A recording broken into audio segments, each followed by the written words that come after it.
नमस्कार मंडळी, आज आपण मुगाच्या डाळीची एकदम सिंपल आणि साधी अशी खिचडी पाहणार आहोत। तेच खाऊन म्हणजे दिवाळीच्या फराळाचं तेच तेलकट वगैरे खाऊन कंटाळा येतो, मग काहीतरी कम्फर्ट फूड खायला आवडतं हो की नाही। त्यासाठी आज आपण ही मुगाच्या डाळीची खिचडी पाहणार आहोत। खिचडी बनवण्यासाठी मी 1 वाटी मुगाची डाळ आणि 1 वाटी तांदूळ घेतलेले आहेत। त्यासाठी लागणारे साहित्य आहे, एक मोठा कट करून मी टोमॅटो घेतलेला आहे, भरपूर अशी कोथिंबीर आहे, त्यानंतर 5 ते 6 हिरव्या मिरच्या घेतलेल्या आहेत, एक बटाटा घेतलेला आहे वरची साल काढून कट करून, लसूण घेतलेला आहे बारीक चिरून घेतलेला आहे आणि एक मोठ्या आकाराचा कांदा आहे आणि शेंगदाणे घेतलेले आहेत। तुम्हाला आवडत असतील तर टाका, स्किप केलं तरी चालेल, काय नाही।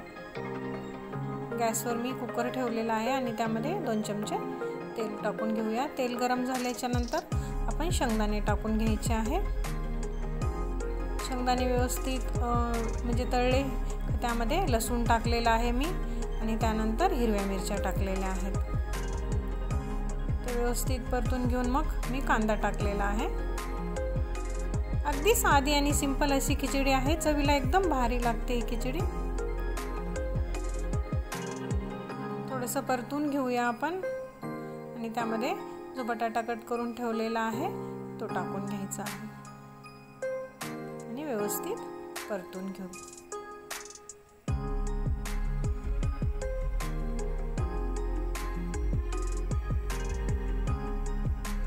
हळद टाकलेली आहे मी, 1 चमचा लाल तिखट आणि 2 चमचे घरगुती आपला काळा मसाला जो असतो ना तो टाकलेला आहे आणि त्यानंतर थोडासा 1 चमचा असा बिर्याणी मसाला टाकलेला आहे, व्हेज बिर्याणी मसाला, आणि व्यवस्थित आता ते तेलामध्ये परतून घेऊ।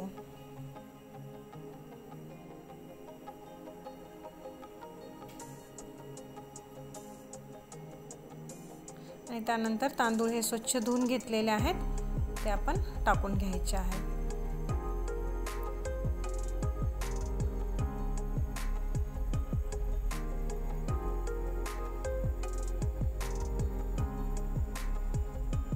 तांदूळ टाकल्याच्या नंतर तांदूळ व्यवस्थित परतून घ्यायचे आहे आपल्याला।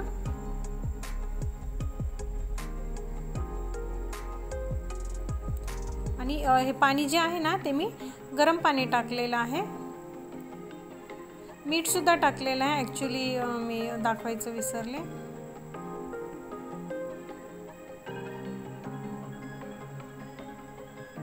तुमच्या आवडीप्रमाणे कुणाला चिकट लागते किंवा कुणाला मोकळी लागते त्याप्रमाणे पाणी टाका। एक बीट कट करून घेतलेला आहे मी,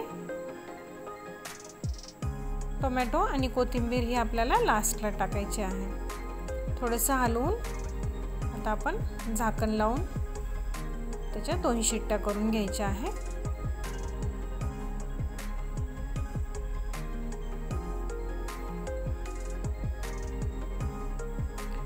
बघा, एकदम भारी आणि एकदम मस्त अशी खिचडी तयार झालेली आहे। चवीला एकदम छान लागते। तेच आपल्याला सणामध्ये खाऊन कंटाळा येतो ना, तर ही खिचडी एकदम छान आहे।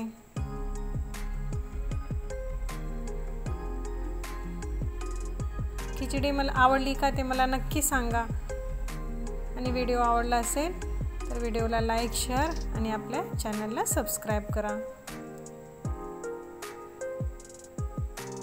चलो बाय।